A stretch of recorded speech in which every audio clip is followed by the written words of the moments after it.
Assalamualaikum warahmatullahi wabarakatuh. Salam sejahtera, salam damai semuanya. Selamat datang kembali di The One and Only AQ Media. Sebelumnya, biar kalian gak ketinggalan seputar kita-kita, kalian bisa banget melipir ke akun Instagramnya Om Hige di @tresnayusa.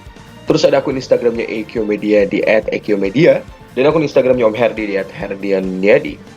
Kali ini ada video pembahasan tentang 10 Ultraman terbaik.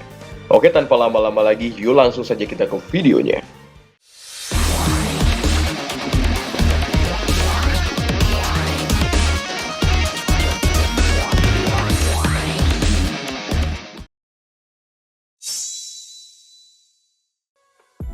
Sepuluh Ultraman terbaik. Pada periode tersebut, polling dikumpulkan secara total adalah 355.563 responden dengan 78% responden pria, 18,5% responden wanita, dan 3,5% tidak mengidentifikasi jenis kelamin mereka masing-masing. Sebagian besar suara jejak pendapat berasal dari responden usia 20-29 tahun. Jadi ini dia 10 Ultraman terfavorit masyarakat di Jepang di tahun 2022. 10. Ultraman Cosmos. Ultraman Cosmos dikenal dengan gaya bertarungnya yang tenang dan lembut dan belas kasihannya terhadap monster. Dia pertama kali pergi ke bumi untuk melindungi dari invasi alien Baltan.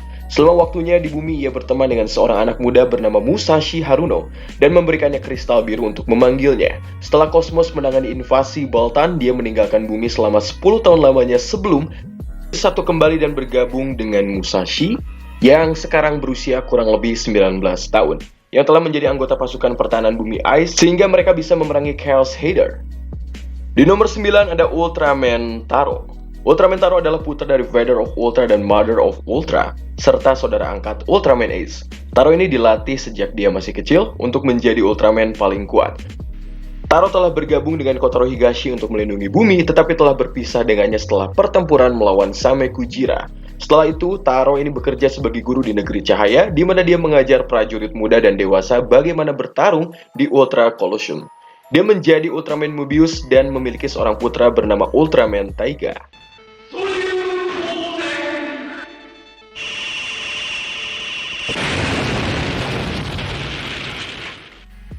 Di nomor 8 ada Ultraman Nexus. Ultraman Nexus adalah bentuk devolusi kedua dari Ultraman Noah dan merupakan bentuk yang diasumsikan oleh Dunamis setelah menggunakan Evil Thruster. Ultraman Nexus ini direpresentasikan sebagai fase terakhir proyek Ultra N. Setelah berevolusi dari Ultraman The Next, Nexus ini akan muncul kembali pada tahun 2008 untuk melawan gelombang serangan Space Beast. Perlahan-lahan ia tumbuh dalam kekuatannya setelah terikat dengan beberapa Dunamis dan akhirnya mendapatkan kembali bentuk Ultraman Noah yang telah lama hilang dalam pertempurannya dengan Dark Zagi.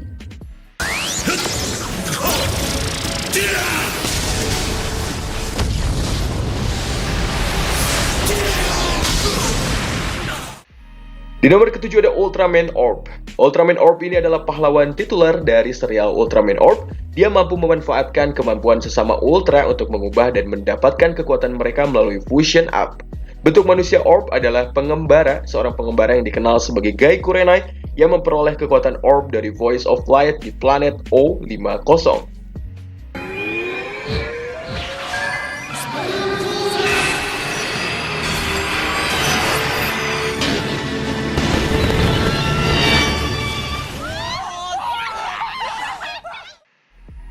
Di nomor ke-6 ada Ultraman Mebius. Ultraman Mebius dikirim ke bumi 25 tahun setelah Ultraman 80 untuk melindungi planet ini dari gelombang baru monster dan juga alien. Banyak diantaranya tiba karena kebangkitan alien Emperor selama masa hidupnya di bumi. Ia mengambil bentuk Mirai Hibino dan bergabung dengan kru Guys.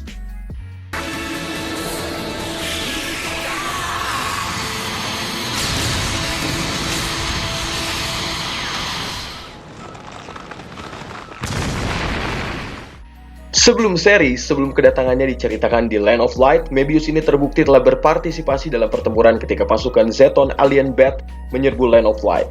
Saat Ultra Brothers pergi untuk melawan Killer-Saurus, Mebius dibimbing oleh Taro dan juga Zophie selama pelatihannya.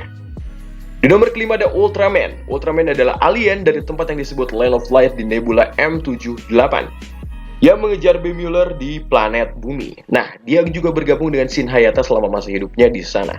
Dia adalah Ultra pertama yang mengunjungi bumi dan membela planet ini melawan Kaiju sampai dia dipanggil kembali setelah pertempurannya dengan Zeton. Pengenalan karakter ikonik inilah yang mempopulerkan serial Ultraman di Jepang dan juga di dunia.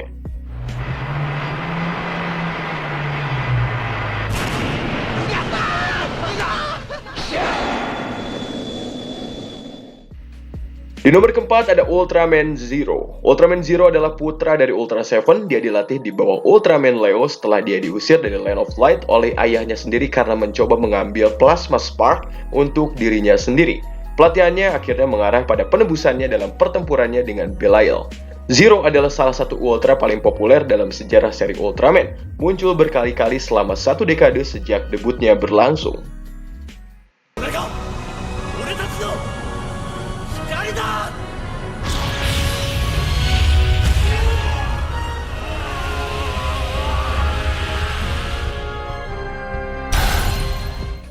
Di nomor ketiga ada Ultraman Zeto. Nah, Zeto ini adalah pahlawan penuh semangat yang sangat mengagumi Ultraman Zero yang menjadi mentornya. Meskipun Zero ini mengakui bakat dan potensinya, dia mengatakan bahwa dalam kondisinya saat ini, Z ini hanya setengah ataupun mungkin sepertiga aja dari pahlawan yang sepenuhnya matang.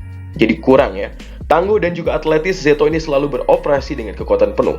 Zeto juga memiliki sisi humor karena ia tidak terbiasa dengan budaya bumi dan terkadang menggunakan kata-kata yang salah. Sementara Zeto tidak berpengalaman dan masih berkembang, dia juga seorang pahlawan yang mencintai perdamaian dan juga keadilan.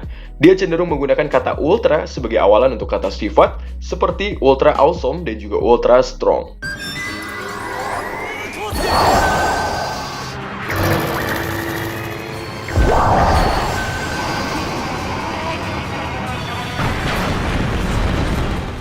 Lanjut lagi di nomor kedua ada Ultra Seven. Ultra Seven adalah makhluk ultra ketiga yang datang ke planet bumi.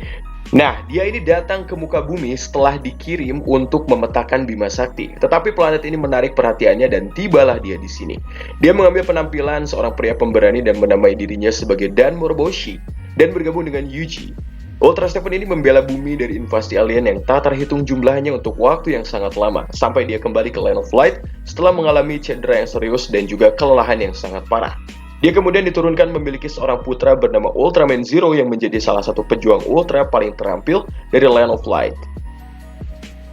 Di nomor pertama yang paling populer dan juga yang paling terbaik menurut polling di Jepang ada Ultraman 3. Ultraman 3 terkenal karena menjadi Ultraman pertama dalam warna laba yang dapat berubah bentuk, serta menjadi Ultra pertama yang muncul dalam serial televisi sejak Ultraman 80 mengakhiri semi-hiatusnya 15 tahun. Diatur di dalam semesta yang berbeda dari semua serial sebelumnya, Ultraman 3 ini memperkenalkan pembaruan baru dan juga radikal terhadap karakter Ultraman lain untuk generasi terbarunya. Terutama dia menjadi Ultraman pertama dengan beberapa mode tempur. Dia juga dianggap salah satu entry yang paling populer dalam franchise Ultraman ini. Memiliki lebih banyak exposure di TV dan film dibandingkan dengan pahlawan Heisei Ultraman lainnya. Di Indonesia, Ultraman 3 sendiri menjadi salah satu Ultraman yang paling sukses dan juga sangat memorable. Jadi pantas dia menyandang nomor pertama. Sampai jumpa di video berikutnya. Silahkan juga kalau kalian pengen semacam request juga silahkan tulis juga di kolom komentar.